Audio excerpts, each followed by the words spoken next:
E eu acompanhei naquela época todo o processo pré-campanha do Trump, o processo da campanha dele até o dia da votação. E o que nós vimos aqui na América? O Trump ele fazia os seus rallies, né, os seus comícios, sempre nos aeroportos, por causa da questão da segurança, tinha aquela coisa da máscara. E os comícios do Trump eram lotados de gente. Era uma coisa muito absurda. Enquanto os comícios do Biden e da Kamala Harris, eles gostavam de fazer com as pessoas dentro do carro, para dar aquela conotação de que, olha, nós estamos aqui politicamente corretos, não vamos chegar perto um do outro. E a quantidade de pessoas de um lado e de outro era uma coisa já que me espantava. Então, quando nós vimos aquele movimento todo acontecer, e houve a vitória do Biden, a América, você via nitidamente que havia uma insatisfação, que havia muitas perguntas, tipo, pô, não é possível, como é que pode a gente ter visualizado uma coisa tão grande em relação à movimentação do Trump, né? E em relação ao Biden, não, e ele ter ganho, mas aqui existe uma coisa, o Glauber, que eu queria tentar passar esse sentimento. A bandeira tem um determinado momento que ela fala mais alto. Então, para o americano, ele vai no embate até o ponto X. Quando ele vê que realmente quem ia assumir é o Biden, há um recuo natural e, inconscientemente, nós somos americanos. Então, vamos fazer com que a América dê certo, mesmo que esteja no poder um democrata. Então, o mais bonito que eu vejo aqui na América, o que eu gosto de respirar, é essa perspectiva que as instituições ainda estão de pé e muito fortalecidas. E eu percebo que essa vitória do Trump, ela reacendeu um patriotismo, cara, que era uma coisa que foi maior do que na primeira vitória do Trump. Então, o que eu quero resumir com isso? Às vezes, a gente acha que está perdendo, mas no fundo, a gente vai ganhar ali na frente. Sim, sim. Eu acho que esse sentimento que permeia hoje, sabe? Isso aí, esse sentimento brasileiro pode nessa também? Porque o brasileiro, não sei se ele tá achando, acho que o brasileiro já tá com certeza que tá perdendo, né? Será que dá para ganhar ali na frente, 26? Glauber, então, o problema vai cair justamente nas instituições. Então, pelo que eu analiso hoje no Brasil, as instituições fazem intervenção direta na gestão pública. Os ritos processuais, muitas vezes, não são considerados como deveriam. E isso traz uma insegurança jurídica. E eu para mim, tenho que analisar pela segurança jurídica, porque se você não tem as leis, as instituições independentes, e, por exemplo, você não pode conceber os deputados, os senadores não poderem ter voz, Sim. serem cerceados o direito de liberdade por opinião, cara.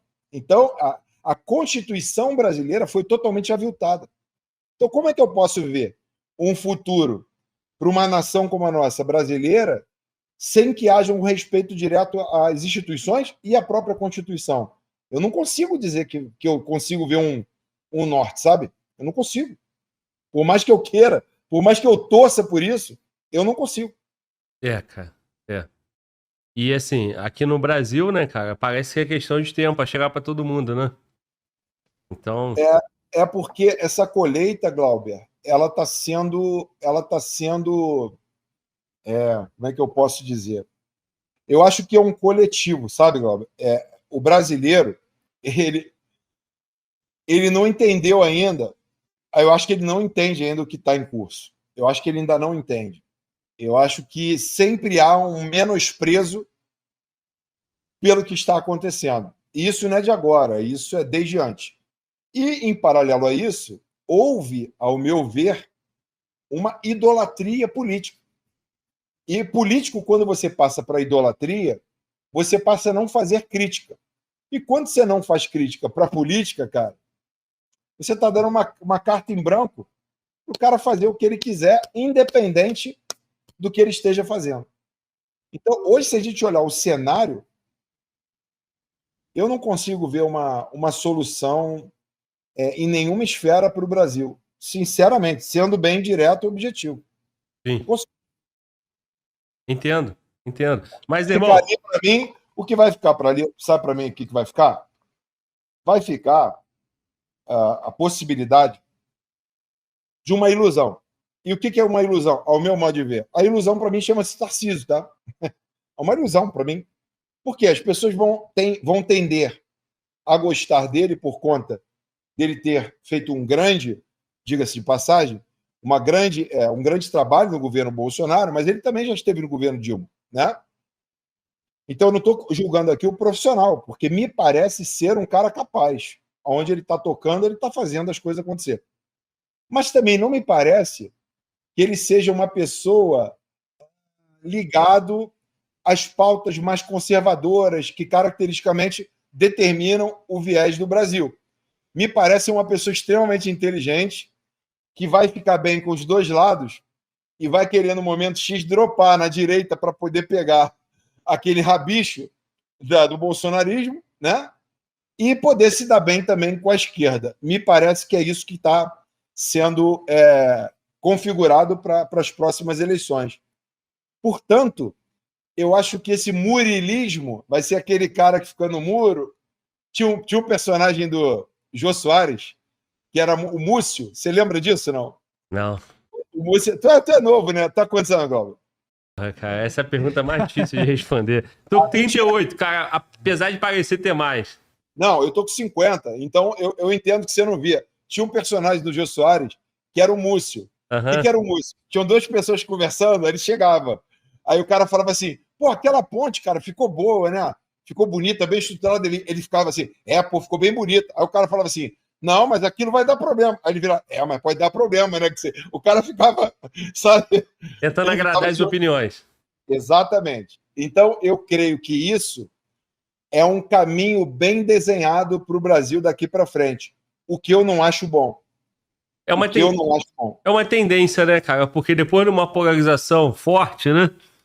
E aí, ainda mais com todos os problemas que têm surgido no Brasil, eu acho que a narrativa do meio termo, né? De pacificar e tal, acho que é uma narrativa que tem potencial para ser vencedora, né? E aí tu pega um camarada com um bom histórico, né? Para aquele público da direita, né? E aí o cara que tá num governo, na principal cidade, no principal estado, né? E que não tem a rejeição da mídia e do sistema, então parece que é o cara ideal. Então, mas aí a gente está falando de duas coisas. Eu sou pró-diálogo, completamente. Eu acho que tem que ter o diálogo. Eu acho que as polaridades, elas esticaram essa corda, e isso é nocivo para todo mundo. O campo do diálogo, o campo do choque de ideias, ele é interessantíssimo. Não é disso que eu estou falando. O que eu estou falando é o seguinte: quando eu vejo um candidato com um sabor palatável para a mídia, eu já começo a me arrepiar todo.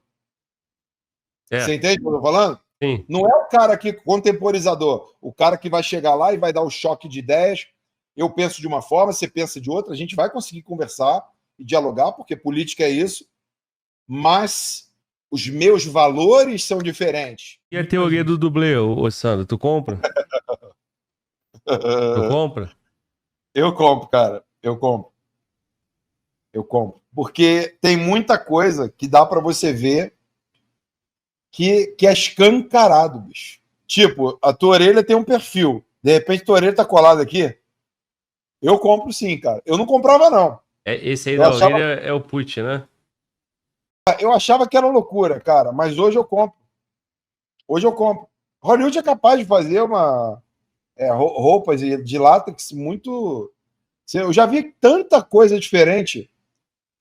Só que, assim, é tão bizarro, né? Que a gente prefere até fingir que, não, deixa isso pra lá, pra não...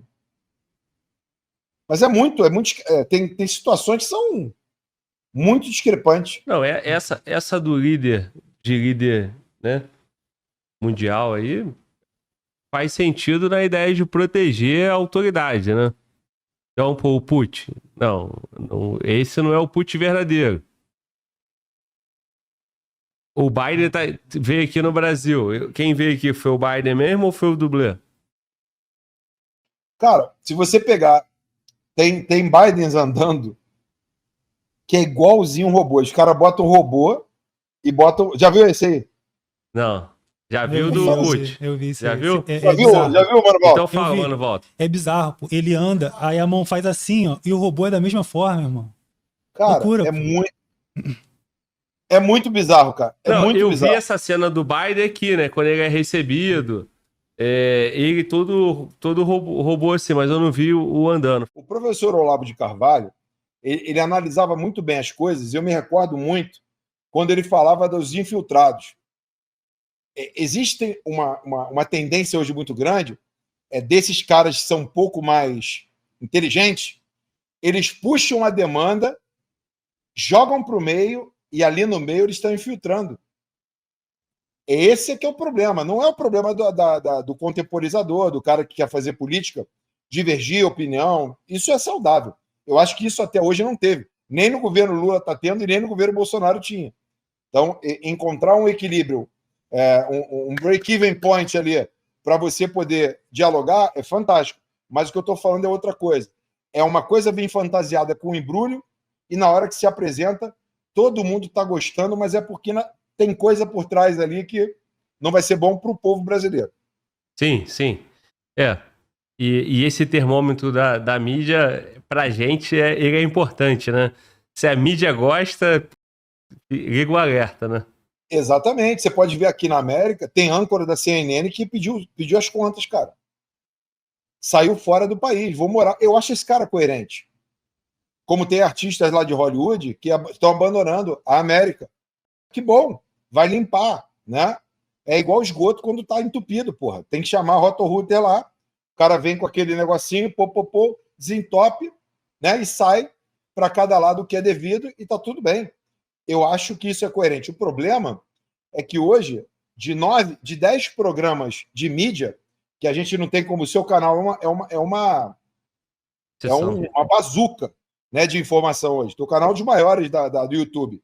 Mérito seu. Porém, com toda a grandeza do seu canal, Glauber, tu não consegue bater uma Globo. Os caras estão em cada 10 aparelhos, estão com 10 ligados, irmão. Nem 1%. O povo ainda fica teleguiado pelas informações dele. Então é desigual essa briga. Então, quando você tem hoje no veículo de comunicação 10 veículos de comunicação, os 10 estão falando a mesma coisa, bicho, só sobra o Glauber e mais 10 canais aí. O resto tá todo mundo. E ainda assim somos alvos, né, cara? Porque assim, eles têm isso, mas projetam um futuro. E aí tu vê essa necessidade apoiada pela comunicação convencional de regular a mídia social, pô. Né? Tu acha que vai regular e vai deixar o YouTube livre? Não vai. Claro que não. Esse é o próximo passo que está chegando para o Brasil. Aliás, há uns 2 anos atrás, a gente já falava sobre o marco regulatório, né? Isso é uma pauta que eu já fiz nos meus canais também, lá atrás, falando sobre isso. E é claro que esse episódio que aconteceu lá em Brasília, recente, né, só foi o quê? O acelerador. Então, vamos criar uma imagem como se aquilo ali fosse uma Ocrim, né? E aproveitar essa onda aí para fazer o que a gente já queria fazer, só precisava de um álibi mais forte. Então, isso é o que vai se configurar. E a gente aqui, o Glauber, tem que medir as palavras, eu tenho que medir as palavras para que você não seja penalizado, entendeu? Sim. Porque se fôssemos conversar num bar ou em qualquer lugar, a conversa ia ser outra, entendeu? Não, esse nosso papo no ambiente livre, né? Com a liberdade que você sente daí, eu já não posso falar o mesmo, né, cara? Então. Exatamente. Mas esse ponto que tu colocou, cara, tu vê, tu citou o Tarcísio e depois tu entrou nessa questão do evento aqui em Brasília. Cara, é impressionante como não tem um meio de comunicação refutando a ideia que o cara é um homem-bomba, mano. Na boa. Aquilo ali, um homem-bomba, eu entendo a gravidade, é chocante. Entendo tudo isso, sinceramente, a intenção. Mas não dá pra tratar aquilo ali como um homem-bomba produzido na rede social. Portanto, temos que regulamentar a rede social. Cara, ninguém falou de saúde mental, ninguém falou de nada, né? E outra coisa, os motivos do cara, ninguém quer parar pra pensar e falar assim, pô, calma aí, cara, olha só, será que não é o momento de sentarmos, resolvermos isso aqui? Mas não. Nós estamos perfeitos, o Brasil tá ótimo, estamos conduzindo perfeitamente. Culpa é de um grupo que se alimenta na rede social. Então, é o que tu falou, cara. É isso ou qualquer outra coisa. Tu lembra que uns 2 anos, 1 ano e meio, 2 anos, nós vivemos aqueles eventos das escolas, né? Então, onde tinha aquele medo de ataque às escolas e tal. E a solução foi o quê? Vamos regular a rede social para proteger as crianças do ambiente virtual. Então, assim, para proteger o Brasil e proteger as crianças, vamos regular. Não prosperou, agora o ambiente, né? É o sapo na água, né, cara? O sapo tá na água morna ali, tá esquentando, não tá percebendo. Então, aos pouquinhos, a temperatura sobe, vai subindo. Exatamente, como sempre foi, Glauber. Isso é uma tônica do Brasil. E assim, existe uma coisa chamada, opa, peraí, tu vai até a página 2. Da 2 tu não pode passar, porque tu tá infringindo. Eu entendo que a polaridade, ela dá uma caneta maior para quem está no comando. Porque o cara fala assim, cara, se eu não intervir, isso vai virar uma loucura. Porém, o problema é que esse comando, ou essa caneta, ela não vai de acordo com a hierarquia. Ela já puxa logo para o ministro. Você entendeu? Ela passa as instâncias. Vai no último nível, né? Nem o teu processo. Eu estou com 3 processos que eu já ganhei e ainda não sobe. Mas em questões banais, meu irmão, a escada é do 1º para o 12º andar. Então, esse é o problema. E eu me recordo, Glauber, que na época da Revolução, em 64, onde tinham aqueles problemas todos, né, que o Brasil passou por aquele momento, era muito cobrado essa questão de anistia, era muito cobrado essa questão de, peraí, vocês estão exagerando, não pode ser assim. E foi dado, porque teve um determinado momento que a pressão foi tão grande, Glauber, e a pressão da minoria, Glauber. A pressão da minoria foi tão grande que se repensou todo aquele quadro e se propôs uma anistia. Por quê? Não vai ficar bem a gente ter pessoas que estão morando fora, e eu estou falando de uma minoria, está morando fora e tal, e foi configurado isso aí para trazer um bem maior, que seria o quê? Um equilíbrio. E agora, nesse exato momento, nós estamos vivendo, ao meu ver, coisas maiores do que aquela época, maiores, porque, cara, se você não pode... Olha só que absurdo, Glauber. Eu acabei de falar para você que eu tenho que medir as minhas palavras contigo para você não ser penalizado. Isso já é um absurdo, cara. Isso já é um absurdo. Eu vivo na América. Eu posso abrir minha câmera e falar o que eu quiser. Você entende? Eu posso fazer a crítica que eu quiser aqui na América. Eu sou livre aqui para falar o que eu quiser. Agora, eu também respondo sobre o que eu falar, sobre o que eu... Ok, isso é o verdadeiro direito meu de poder falar. Então, na verdade, o brasileiro ele foi se acostumando a essa restrição extrema e ele foi se adaptando a isso. E hoje ninguém tem poder de voz, ninguém pode fazer mais nada. Os deputados, senadores que têm opinião divergente do governo em questão estão cerceados, alguns estão com salário cassado, não podem ter direito a nada, e a população, que ao meu ver, desculpa, é partícipe disso, porque ela não vai para Paulista, porque isso é uma prerrogativa de você manifestar, pelo amor de Deus, né? Mas, então, quanto mais se aceita essa situação dessa forma, você está dando um recado. Olha, para mim está tudo bem, pode continuar esticando a tua corda aí que vambora.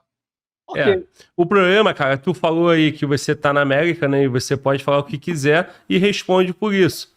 O negócio é que se você responde direto na última instância, aí ferrou, né, cara? Então, o natural, e sempre foi assim, pô, 2020, 2021, quando eu comecei no YouTube, já tinha limitações, né?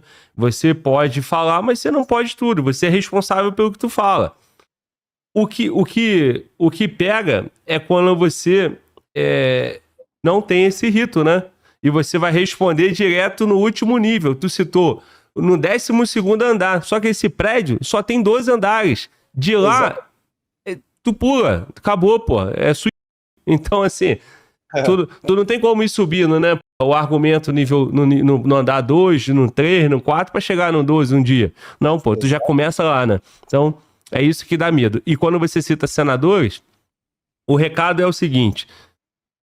E eu me sinto exatamente dessa forma. Já até falei aqui, cara, podem até me chamar de covarde, mas quando eu vejo senadores, deputados, ex-presidentes, os camaradas que estão no game, estão ali para isso, com medo e pagando a conta, vai ser eu que vou resolver esse negócio, irmão. Então, assim, não dá para ir numa missão suicida, né?